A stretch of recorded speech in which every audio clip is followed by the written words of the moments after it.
Good afternoon mga ka-baby out. This is again your midwife Grace. At mag-story time muna tayo. Pasensya na kayo, hindi ako masyado nakakapag-upload ng mga videos. Okay, No? story time. Ayun na nga. So, meron kasi kami naging pasyente dito last Friday. Afternoon yun or mga lunch or afternoon, mga ganyan. After lunch. 1 p.m. Ganun. Hindi maintindihan. Si Mami po ay G5 at previously C-section siya. So, hindi ko na pahahabaan yung istorya, diretso na tayo sa pinag-usapan namin. Ano po kasi siya, G5 siya. Pag sinabi nating G5, yan yung mga panglima na, yung anak, yan. Pag sinabing G1, G2, G3, yun yung dami o yung pang-ilan na yung pinagbubuntis ni Mami. So, nalaman ko rin sa kalagitnaan ng consultation namin na siya ay na emergency CS dun sa pang-apat niyang pagbubuntis dahil masyadong malaki yung baby niya. Hindi po siya pwede dito sa lying in. Alam niyo po kung bakit. Kasi nga, high risk na po siya.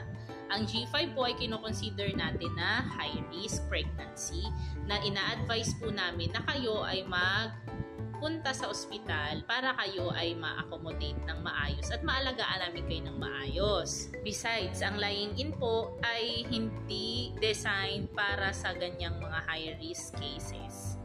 Meron po tayo ditong mga first aid, pero since considering po ang history ng pasyente natin ay previous cesarean section, emergency pa siya, kailangan sa ospital talaga siya manganak.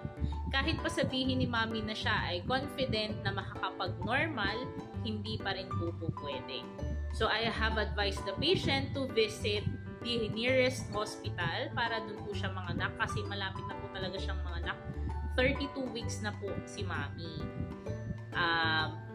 Sabi ko po sa kanya, hindi ka po pwede ditong manganak sa amin kasi kailangan kung gusto mo talaga na mag-normal ka, you're supposed to have a set of healthcare workers na talagang competent at skilled sa pag-handle ng vaginal delivery after C-section. Ano po? Yun po yung meron tayong, although may mga successful cases po tayo ng vaginal delivery after ng C-section, pero yan po is ginagawa sa ospital at hindi sa birthing home, mga mamis ha, mga ka-baby out. Hindi po siya ginagawa dito sa birthing home. Ang birthing home po, we cater for normal deliveries and it is only allowed for G2, pangalawa hanggang pang-apat na pagbubuntis po ang pwede nating gawin sa ating mga lying-in clinics. Yan lang po ang allowed sa amin. Again, gusto po namin ng safety ninyo at of course, gusto ko rin po ng safety para sa aking facility. Dahil po, lisensya ko po ang nakataya dito, mga ka-baby out. Hindi po biro mag-put up ng isang facility kagaya nito. Dumadaan po kami sa process, dumadaan po kami sa butas ng karayom para lang makapag-put up ng ganitong facility para mailapit namin yung mga serbisyo namin sa inyo. Ayun po. Again, gusto ko lang din pong ulitin na ang ating lying-in clinic ay nag-o-offer ng free buntis check-up every Tuesday, Thursday, and Saturday only. So yan, promo na yan is ongoing hanggang end of February only. After po ng February, magpupunta na po tayo sa ating regular check-ups na visit. So every visit po ay may payment na po tayo. Hanggang February lang po ang free buntis check-up natin, ha mga ka-baby out. Kaya kung ako sa inyo, malapit kayo dito sa lying-in namin, pwede po kayong pumunta dito sa Tabon Street, Malaria, Caloocan City.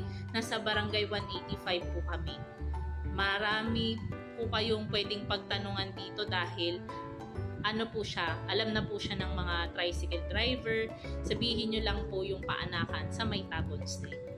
Again, this is Midwife Grace of Entrusted Hands Birthing Station.